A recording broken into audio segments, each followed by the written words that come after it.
নমস্কার বন্ধুরা, নীলগোপাল একাডেমির পক্ষ থেকে আপনাদের স্বাগত জানাই। আরও একটি গুরুত্বপূর্ণ আপডেট নিয়ে আমি আপনাদের সামনে হাজির হয়েছি। বন্ধুরা, আজকের ভিডিওতে লিনাক্স সিস্টেম সফটওয়্যারের একটি গুরুত্বপূর্ণ কাজ আমি আপনাদের দেখাবো। তার সাথে সাথে বন্ধুরা, যে সমস্ত বিদ্যালয়ে ICT computer teacher first page থেকে ফিফথ পেজের যে সমস্ত আইসিটি টিচাররা যে সমস্ত বিদ্যালয়ে রয়েছেন, সেই সমস্ত বিদ্যালয়ে দুটি করে নতুন কম্পিউটার প্রোভাইড করা হয়েছে।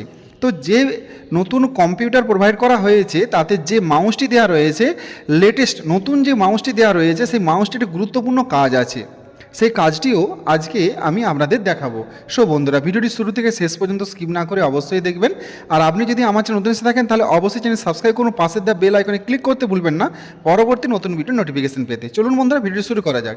বন্ধুরা, প্রথমে আপনারা লিনাক্স সিস্টেম সফটওয়্যার ওপেন করে নেবেন। তো এই মুহূর্তে আমি রয়েছি লিনাক্স সিস্টেম সফটওয়্যার লেটেস্ট যে সফটওয়্যারটা আপনাদের প্রোভাইড করা হয়েছে, সেই নতুন সফটওয়্যারটা আমি কম্পিউটার ইনস্টল করে রেখেছি। যাই হোক, প্রথমে আপনারা অ্যাপ্লিকেশনে যাবেন।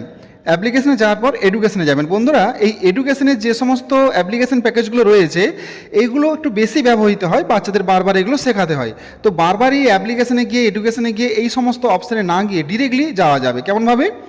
এই যে দেখুন, ধরুন কে জিওগ্রাফি, তো এর উপরে রাইট ক্লিক করবেন। রাইট ক্লিক করে এখানে যাবেন, এন্ট্রি মেনুতে যাবেন। দেওয়ার পরে এই যে দেখুন add this as menu to panel, এই অপশানটায় আপনি ক্লিক করে দেবেন। ব্যাস, এবার দেখুন এই ওপরের দিকে লক্ষ্য করুন, এখানে এই যে দেখুন প্যানেলে অ্যাড হয়ে গেছে। তো এখানে ক্লিক করলে দেখুন সমস্ত যে অ্যাপ্লিকেশনগুলো সেগুলো সমস্ত কিছু অ্যাপ্লিকেশান রয়েছে, মানে বারবার আপনাকে আর অ্যাপ্লিকেশানে যেতে হবে না। একবারে ডিরেক্টলি এখানে ক্লিক করবেন, দেখুন সব কিছু দেখতে পাবেন। তো আপনি যদি চান যে টাক্স ম্যাথ ওপেন করতে, তো টাক্স ম্যাথে ক্লিক করুন। দেখুন টাক্স ম্যাথ কিন্তু ওপেন হয়ে গেছে এবং এখানে আপনি গেম বাচ্চাদেরকে খুব সহজেই শেখাতে পারেন। দেখতেই পাচ্ছেন এই যে গেম ওপেন হয়ে গেছে।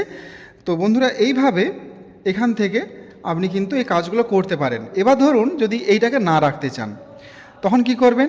এর উপরে রাইট ক্লিক করবেন। রাইট ক্লিক করে এই যে রিমুভ ফর প্যানেল, এই যে অপশানটা রয়েছে, এই অপশানটায় আপনারা ক্লিক করে দেবেন। ক্লিক করে দিলেই কিন্তু এখান থেকে এটা চলে যাবে। এবারে আমি আপনাদের মাউসের সেই গুরুত্বপূর্ণ কাজটি দেখাবো। তো বন্ধুরা, আপনারা জানেন যে মাউসের তিনটি button, left button, right button আর স্ক্রল বাটন।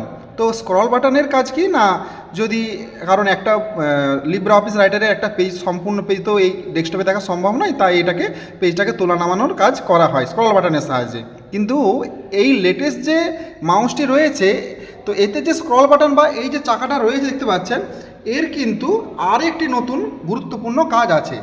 সেটা কি? এই যে দেখুন বন্ধুরা, ধরুন এই যে ফোল্ডারটা রয়েছে আইসিটি স্কুল হোম, তো এখানে আমরা এই ফোল্ডারটা ওপেন করতে গেলে কি করতে হবে না, এর উপরে ডবল ক্লিক করতে হবে, তবে ওপেন হবে। কিন্তু এই মাউসের একটা গুরুত্বপূর্ণ কাজ কি, আপনি যদি শুধু জাস্ট এর উপরে মাউস পয়েন্টটা রাখবেন, রেখে শুধু একবার এই স্ক্রল বাটনটা ভালো করে দেখে রাখুন, এই যে স্ক্রল বাটনটা রয়েছে, চাকাটা রয়েছে, এই স্ক্রল বাটনটা একবার আপনি প্রেস করবেন। একবার প্রেস করলেই কিন্তু এটা ওপেন হয়ে যাবে। দেখতে পাচ্ছেন এই স্ক্রল বাটনটাও কিন্তু কাজ করছে এখন, লেফট বাটন রাইট বাটনের মতন, কিন্তু মানে ডবল ক্লিকের ক্ষেত্রে এগুলো কাজ করবে। আপনাকে ডবল ক্লিক করতে গেলে লেফট ক্লিকটা দুবার একসাথে প্রেস করতে হতো, কিন্তু এই স্ক্রল বাটনটা জাস্ট একবার প্রেস করবেন, ব্যাস দেখুন ফোল্ডার ওপেন হয়ে গেল, আপনাকে দুবার প্রেস করতে হলো না। তো এই নতুন যে এই মাউসটি দেওয়া হয়েছে, এতেই কিন্তু এই নতুন ফিচার্সটি রয়েছে। পুরনো যে মাউসগুলো ছিল আগের, আপনারা জানেন সেই মাউসে কিন্তু এই অপশানটা নেই। মানে এটা কাল পর্যন্তই। দেখা হয় পরবর্তী নতুন কোনো ভিডিওতে নতুন কোনো টপিক নিয়ে। ততক্ষণ আমরা প্রত্যেক ভালো থাকুন, সুস্থ থাকুন, বেস্ট অফ লাক।